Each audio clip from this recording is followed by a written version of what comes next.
किसान भाइयों नमस्कार, मैं पुनीत सिसोदिया। किसान भाइयों आज के इस वीडियो में हम बात करने वाले हैं कॉपर ऑक्सीक्लोराइड 50% WP फॉर्म में जो केमिकल आता है उसके बारे में।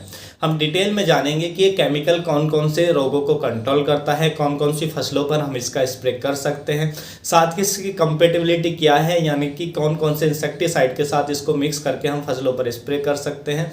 उसके साथ साथ हम ये भी समझेंगे कि इसकी डोज क्या है और इसकी कीमत क्या है। तो इसके बारे में A to Z जानकारी इस वीडियो में लेने वाले हैं। वीडियो अंत तक जरूर देखिएगा। यदि वीडियो आपने अभी तक लाइक नहीं किया प्लीज़ लाइक कर दीजिएगा, और यदि आप चैनल पर नए हैं तो चैनल को सब्सक्राइब करना बिल्कुल मत भूलिएगा। तो चलिए शुरुआत करते हैं आज के इस वीडियो की। देखिए कॉपर ऑक्सीक्लोराइड 50% WP ब्लाइटॉक्स के नाम से आता है टाटा कंपनी का, और ब्लू कॉपर के नाम से आता है क्रिस्टल कंपनी का, धनुकोप के नाम से आता है धनुका कंपनी का। तो इन कंपनियों का इन ब्रांड नेम से हमें मार्केट में मिल जाता है। कॉपर ऑक्सीक्लोराइड 50% WP एक ब्रॉड स्पेक्ट्रम फंजीसाइड है, यानी कि बहुत सारी फंगस को कंट्रोल करने का ये काम करता है। ये एक कॉन्टैक्ट फंजीसाइड होता है। देखिए बैक्टीरिया साइड भी है, यानी कि ये बैक्टीरिया नाशक भी है। बैक्टीरियल डिजीज यदि आपकी फसलों में है तो उनको भी कंट्रोल करेगा, फंगल डिजीज आपकी फसलों में है तो उनको भी कंट्रोल करता है। तो ये काफ़ी अच्छा जो फंजीसाइड है काफ़ी अच्छा है। तो दोनों तरह के रोगों को कंट्रोल करने का काम करता है। यदि हम बात करें कि कौन कौन से रोगों को कंट्रोल करता है, तो देखिए कॉपर ऑक्सीक्लोराइड 50% WP जो केमिकल आता है ये हमारा जो ब्लैक रॉट की समस्या आती है बंद गोभी की में और अन्य फसलों में, तो उसको ब्लैक रॉट को ये बहुत ही अच्छे से कंट्रोल करता है। उसके साथ साथ यदि डाउनी मिल्ड्यू की समस्या है तो उसको भी बहुत अच्छे से कंट्रोल करता है। लेट ब्लाइट, अर्ली ब्लाइट जो हमारे आलू में आते हैं या टमाटर में देखने को काफ़ी ज़्यादा मिलते हैं, उनको भी बहुत अच्छे से कंट्रोल करता है।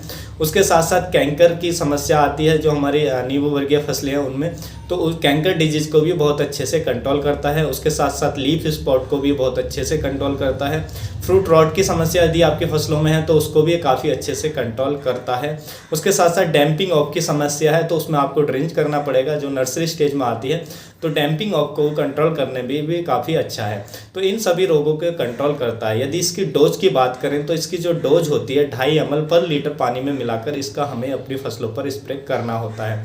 यदि हम इसकी कीमत की बात करें तो देखिए इसकी जो कीमत है आधा केजी की जो कीमत होती है वो 350 से 450 रुपये के आसपास हमें मिल जाती है। यदि हम इसके स्प्रे की बात करें तो जितनी भी वेजिटेबल क्रॉप है जैसे आलू, टमाटर, भिंडी, बैंगन, खीरा, सभी वेजिटेबल क्रॉप में हम इसका स्प्रे कर सकते हैं। उसके साथ साथ जो भी हमारी सीरियल क्रॉप है यानी कि अनाज वर्गीय फसलें हैं उन पर भी हम इसका स्प्रे कर सकते हैं। फल वाले जो पौधे हैं हमारे उन पर भी इसका स्प्रे ले सकते हैं। तो किसी भी फसल पर हम इसका स्प्रे कर सकते हैं, तो बहुत ही अच्छे से काम करता है। देखिए जब हम इसका ब्लू कॉपर का स्प्रे अपनी फसलों पर करते हैं तो इसके जो पार्टिकल्स होते हैं बहुत महीन होते हैं, बहुत बारीक होते हैं, जो हमारी पत्तियों पर, फसल की पर चिपक जाते हैं और वहाँ पर जो फंगस की ग्रोथ है उसको एकदम ये रोक देते हैं।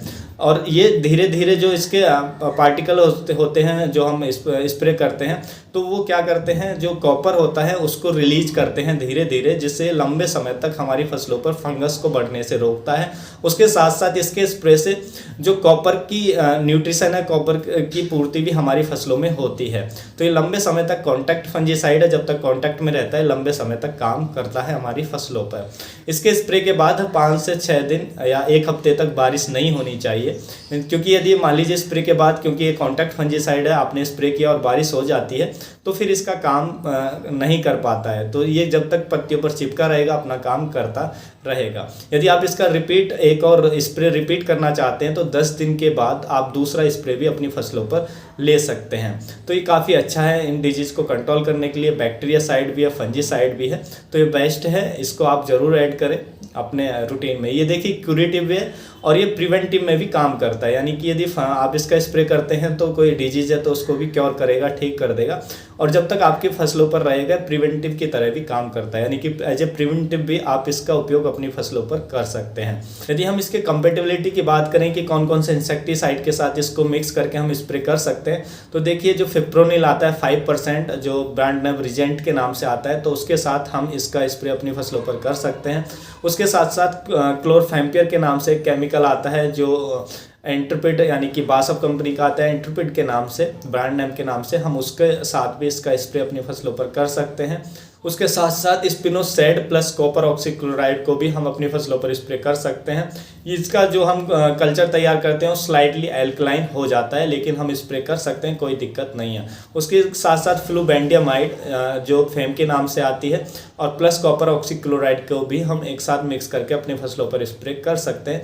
इनका जो हम कल्चर तैयार करते हैं वो भी स्लाइटली एल्कलाइन हो जाता है, लेकिन हम स्प्रे कर सकते हैं, कोई दिक्कत नहीं आती है। तो इन केमिकल के साथ इनका कॉम्बिनेशन है, हमें इसको मिलाकर अपनी फसलों पर स्प्रे कर सकते हैं। तो किसान भाइयों, यही थी आज की जानकारी यदि आपको अच्छी लगी तो वीडियो को लाइक कीजिएगा, अन्य फार्मर के साथ इसको शेयर जरूर कीजिएगा ताकि उन तक ये जानकारी पहुंच सके। फिर मिलूंगा आपको एक और नई वीडियो के साथ, नई जानकारी के साथ। तब तक के लिए आप अपना ख्याल रखिएगा। धन्यवाद।